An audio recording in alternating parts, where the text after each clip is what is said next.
Hello everyone, welcome personal tutor digital platform. स्वागत है सभी का पर्सनल ट्यूटर के डिजिटल प्लेटफॉर्म पे। सभी लोग जुड़ जाइए फटाफट। रामसर साइट स्टार्ट होने वाला है। ऑलरेडी इस चैप्टर का पार्ट फर्स्ट वीडियो हो चुका है। आज है पार्ट सेकंड की बारी। पार्ट सेकंड में जितने भी बचे हुए रामसर साइट हैं उन सभी को कंप्लीट करेंगे और साथ ही याद करने की छोटी मोटी ट्रिक भी जानेंगे।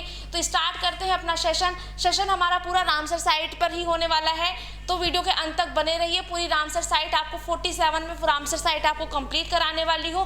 पार्ट फर्स्ट वीडियो जिसने भी नहीं देखा है तो जल्दी जल्दी देख लीजिए, क्योंकि मैंने पार्ट फर्स्ट वीडियो में बहुत ही बेसिक जानकारी दी है जो आपके लिए बहुत इंपॉर्टेंट है। रामसर साइट पढ़ने से पहले कुछ महत्वपूर्ण तथ्य भी बताए हैं, उन सभी को याद करना होगा आपको। उन सभी से क्वेश्चन डेफिनेटली पूछे ही जाते हैं। तो रामसर साइट क्या होता है, किसे कहते हैं, ये संधि हुई कब थी, कहाँ हुई थी, लागू कब हुई थी, साथ ही भारत ने इसमें अपने हस्ताक्षर कब किए थे, इन सभी की जानकारी पार्ट फर्स्ट वीडियो में आपको देखने को मिलेगी। तो फटाफट पार्ट फर्स्ट वीडियो को पहले देख लीजिए, देन पार्ट सेकंड वीडियो पे आइए। रामसर साइट को कंप्लीट 2 पार्टों में मैंने आपको कंप्लीट कराया है। तो पार्ट फर्स्ट वीडियो देखने के बाद पार्ट सेकंड आइए, देन आपकी पूरी कंप्लीट रामसर साइट का आपका जो टॉपिक है वो आपका कंप्लीट होगा।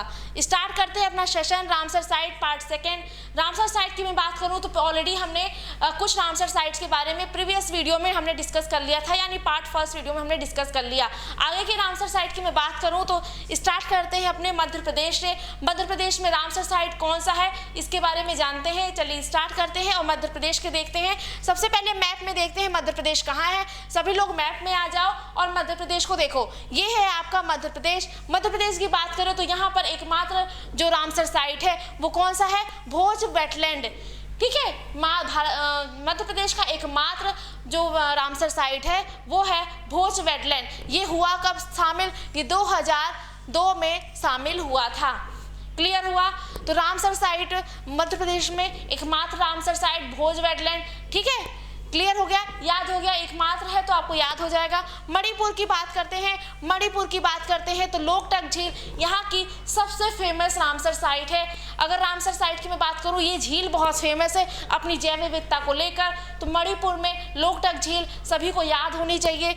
मणिपुर में क्या, लोकटक झील याद करने, अगर किसी को नहीं याद हो रहा है तो एक ट्रिक याद करो। जो मड़ी होती है, सभी ने मड़ी के बारे में सुना है, तो मड़ी को हम क्या करते हैं, लोग देखते रहते हैं एक टक लगा के। तो याद हो गया, मड़ी को लोग एक टक लगा के देख रहे हैं। तो लोकटक झील कहाँ मिलेगी आपको, मणिपुर में मिलेगी। अब आते हैं ओडिशा। ओडिशा की बात करें तो जब मैं नेशनल पार्क आपको पढ़ा रही थी तो ओडिशा के नेशनल पार्क को याद करने की एक ट्रिक बताई थी। जल्दी से मुझे कमेंट सेक्शन में लिख के बताओ किसको वो ट्रिक याद है। ओडिशा की बात करते हैं तो भितरकनिका मैंग्रोव और चिल्का झील। चिल्का झील के बारे में बात करूं तो भारत में जब रामसर साइट स्टार्ट हुआ था, जब भारत ने 1 फरवरी 1982 को अपने हस्ताक्षर किए थे, उसके तहत पहली जो रामसर साइट बनी थी वो ओडिशा की चिल्का झील ही बनी थी। क्लियर, भारत में पहली रामसर साइट जो थी, पहली रामसर स्थल जो था वो भारत का चिल्का झील, भारत में ओडिशा का चिल्का झील था। याद हो गया, ये फैक्ट है, ये आपको याद होना चाहिए। भारत में पहला था तो ये तो आपको याद ही होना चाहिए। नहीं याद होता 2-3 बार बोलो मेरे साथ, बिल्कुल याद हो जाएगा। आगे बढ़े, आगे बढ़ते हैं और बात करते हैं पंजाब की। पंजाब में आपको बहुत सारे रामसर साइट देखने को मिलेंगे। सबसे पहला हरिएक झील, कौन सा है, सबसे पहला हरिएक झील। उसके बाद कांजली झील, रोपड़, केशोपुर, मियानी कम्युनिटी रिजर्व, व्यास संरक्षण रिजर्व, नांगल वन्यजीव अभयारण्य और रूपनगर। कितने सारे आपको पंजाब में देखने को मिलेंगे। पंजाब में वेटलैंड की रामसर साइट्स की बात करूं तो यहाँ पर आपको हरिएक झील मिलेगा, कांजली झील, रोपड़, केशोपुर, मियानी कम्युनिटी रिजर्व, व्यास संरक्षण रिजर्व, नांगल वन्यजीव अभयारण्य और लास्ट में रूपनगर आपको रामसर साइट के अंतर्गत देखने को मिलेंगे। तो पंजाब के रामसर साइट सभी याद कर लीजिएगा।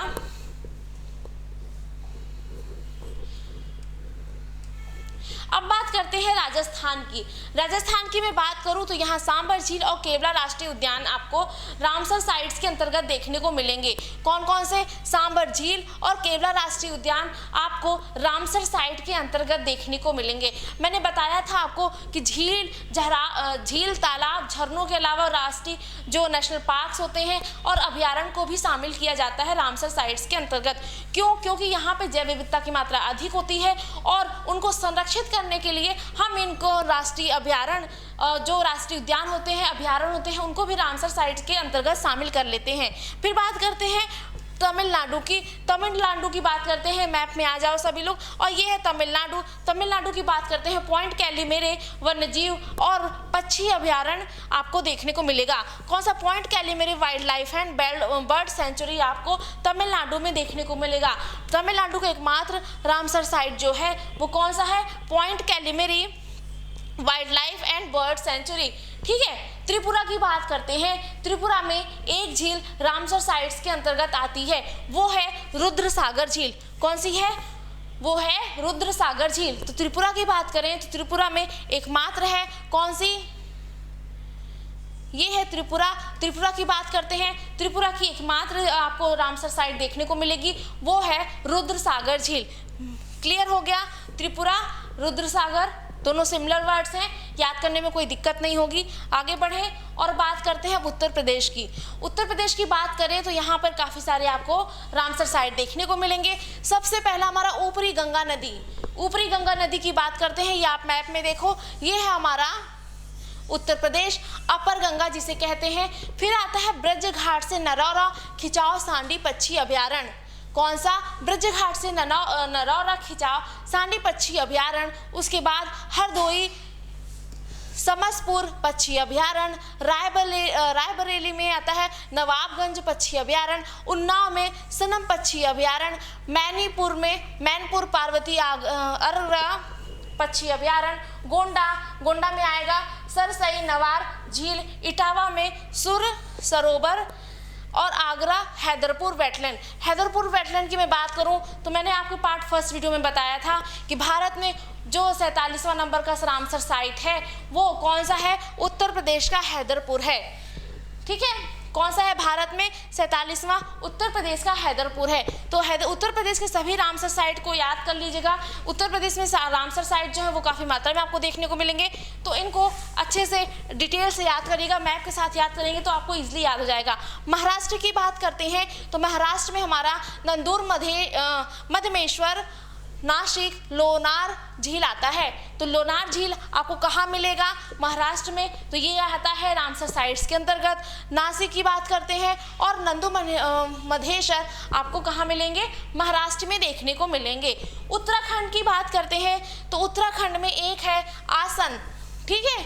आसन आपको वेटलैंड कहाँ मिलेगा? उत्तराखंड में देखने को मिलेगा। क्लियर? बिहार की बात करते हैं। बिहार में कबरताल आपको, ये है बिहार, और बिहार में आपको कबरताल देखने को मिलेगा। वेटलैंड जो हमारा जो रामसर साइट है, बिहार का रामसर साइट, आपको क्या मिलेगा? कबरताल देखने को मिलेगा। हरियाणा में आते हैं और हरियाणा में सुल्तानपुर राष्ट्रीय उद्यान जो कि रामसर साइट्स के अंतर्गत आता है, उसके साथ भिंडावासा वन्यजीव अभयारण्य भी हरियाणा का रामसर साइट्स के अंतर्गत आता है। तो ये हो गए हमारे महाराष्ट्र, उत्तराखंड, बिहार और हरियाणा के रामसर साइट्स, रामसर स्थल, जिनको आप याद करेंगे कोड वर्ड के साथ। और बात करेंगे पश्चिम बंगाल की। पश्चिम बंगाल के बारे में बात करें तो पूर्वी कलकत्ता वेटलैंड। पूर्वी कलकत्ता आपको कहाँ मिलेगा? ये पूर्वी कलकत्ता आपको ईस्ट कलकत्ता वेटलैंड ये देखने को मिल रहा है। उसके साथ ही सुंदरवन का डेल्टा। सुंदरवन का डेल्टा कहाँ है आपका? यहाँ पर आपको सुंदरवन का डेल्टा देखने को मिलेगा। तो पश्चिम बंगाल में दो महत्वपूर्ण आपको रामसर साइट देखने को मिलेंगे। पहला पूर्वी कलकत्ता वेटलैंड, दूसरा कौन सा? सुंदरवन का डेल्टा। सुंदरवन का डेल्टा क्लियर हो गया। सुंदरवन का डेल्टा बहुत इंपॉर्टेंट है, अक्सर क्वेश्चंस में ये सुंदरवन का डेल्टा पूछ लिया जाता है, कहाँ पर है और रामसर साइट में है कि नहीं है, क्या है, इसके बारे में आपको डिटेल से पढ़ना होगा। सुंदरवन के डेल्टा के बारे में डिटेल से पढ़िएगा। अब बात बात करते हैं भारत का 47वां रामसर जो स्थल है, जिसको मैंने अभी बताया कि उत्तर प्रदेश का हैदरपुर है, वो कहाँ है? उत्तर प्रदेश के बिजनौर जिले में स्थित हैदरपुर वेटलैंड को भारत का 47वां रामसर स्थल के रूप में घोषित किया गया है। अब इसका हैदरपुर वेटलैंड का गठन कब किया गया था? तो इसका गठन किया गया था 1984 में गंगा के बाढ़ के मैदान पर मध्य गंगा बैराज के निर्माण के बाद हुआ था। तो हैदरपुर वेटलैंड का गठन कब किया गया था? 47 नंबर का रामसर साइट है, तो ये हमें पढ़ना इंपॉर्टेंट है। तो ये कब किया गया था? 1984 में किया गया था। हैदरपुर वेटलैंड का गठन 1984 में किया गया था और बाढ़ के मैदान के पर मध्य गंगा बैराज के निर्माण के बाद हुआ था। यह फैला कितने एरिया में है? तो 6908 हेक्टेयर क्षेत्र में फैला हुआ है। यह कई जानवर और पौधों की प्रकृति प्रजातियों का आवास स्थल है। तो क्लियर हो गया, जो हमारा भारत का 47वां हैदरपुर उत्तर प्रदेश का हैदरपुर वेटलैंड है, वो कहाँ है? बिजनौर जिले में है। कहाँ है आपके? बिजनौर जिले में। और इसका गठन किया गया था 1984 में। क्लियर? अब नई जोड़ी गई 4 रामसर स्थल कौन सी हैं, उसके बारे में जानते हैं। हाल ही में भारत की 4 नई आर्द्रभूमि स्थलों को रामसर स्थल के रूप में चिन्हित किया गया है। इन 4 रामसर स्थलों के साथ भारत में अब कुल कितने 46 हो गए, 46 रामसर हो चुके हैं, परंतु अभी 47 है। नई जोड़ी गए रामसर स्थल कौन से हैं? थोल झील वन्य अभयारण्य। कौन सा है? थोल झील वन्य जीव अभयारण्य। ये कहाँ मिलेगा आपको? गुजरात में मिलेगा। तो ये लेटेस्ट की है, तो इनके आपको जगह भी याद रखने होंगे। तो थोल झील वन्य जीव अभयारण्य आपको गुजरात में मिलेगा। थोल झील वन्य जीव अभयारण्य कहाँ मिलेगा आपको? गुजरात में। और ये रामसर साइट्स के अंतर्गत आएगा। वांदवाना वेटलैंड, ये अभी आपको गुजरात में मिलेगा। जब मैं आपको गुजरात के वेटलैंड्स गुजरात के रामसर साइट पढ़ा रही थी, तो मैंने आपको बताया था कि वांदवाना आपको कहाँ मिलेगा? गुजरात में। भिंडवासा वन्यजीव अभयारण्य, ये आपको हरियाणा में मिलेगा। और उसके बाद सुल्तानपुर के राष्ट्रीय उद्यान, ये आपको हरियाणा का, ये दोनों हरियाणा के हैं। ये दोनों किसके अंतर्गत मिलेंगे? रामसर साइट्स के अंतर्गत मिलेंगे। और 2 गुजरात के हैं। ठीक है, तो 2 सिंपल याद करने का आपको भूलेगा नहीं। 2 गुजरात के हैं, 2 हरियाणा के हैं। गुजरात की मैं बात करूं तो थोल झील वन्यजीव अभयारण्य और वांदवाना लैंड, ये दोनों गुजरात के हैं। और उसके बाद हरियाणा की बात करें तो हरियाणा में भिंडवासा वन्यजीव अभयारण्य और सुल्तानपुर राष्ट्रीय उद्यान आपको रामसर साइट के अंतर्गत देखने को मिलेगा। इतनी बातें क्लियर हुई? अब बात करते हैं भिंडवासा वन्यजीव अभयारण्य की। भिंडवासा वन्यजीव अभयारण्य हरियाणा का सबसे बड़ा आर्द्रभूमि स्थल है।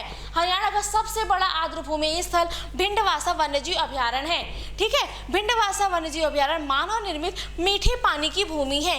कैसी है? मानव निर्मित मीठे पानी की भूमि है। यहाँ पर 250 से अधिक पक्षियों की प्रजाति पाई जाती है। तो भिंडवासा कहाँ मिलेगा आपको? यह हरियाणा का सबसे बड़ा आर्द्रभूमि क्षेत्र है और यह मानव निर्मित मीठे पानी की आर्द्रभूमि है। 2 बातें इसके बारे में महत्वपूर्ण है। यह सबसे बड़ा आर्द्रभूमि है, कहाँ का? हरियाणा का। और मानव निर्मित मीठे पानी की भूमि है। क्लियर? सुल्तानपुर की बात करते हैं तो सुल्तानपुर राष्ट्रीय अभयारण्य हरियाणा में स्थित है, ये सभी को पता है। और शीतकालीन और स्थानीय पक्षियों के 220 से अधिक प्राकृतिक आवास स्थल है।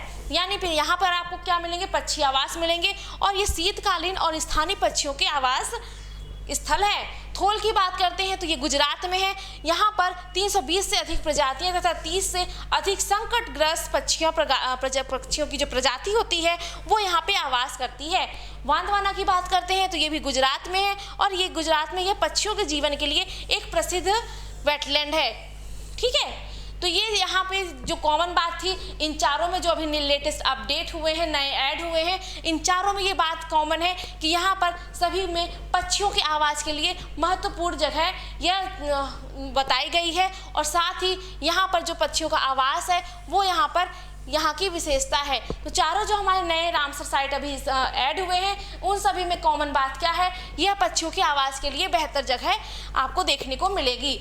तो ये था हमारा कंप्लीट रामसर साइट का पूरा पार्ट 1 एंड पार्ट 2 वीडियो। पूरा रामसर साइट मैंने कंप्लीट किया है। भारत के 47 रामसर साइट के साथ साथ मैंने उसके बारे में सभी और लेटेस्ट भी आपको न्यूज़ बताई है। जो भी रामसर साइट नए ऐड हुए हैं, साथ ही जो भी रामसर साइट किन्हें कहते हैं, कब लागू हुआ, भारत ने इसमें हस्ताक्षर कब किए, इन सभी के बारे में मैंने बताया। तो कैसा लगा वीडियो मुझे कमेंट सेक्शन में लिख के बताइएगा। मिलते हैं नेक्स्ट वीडियो में एक नए टॉपिक के साथ।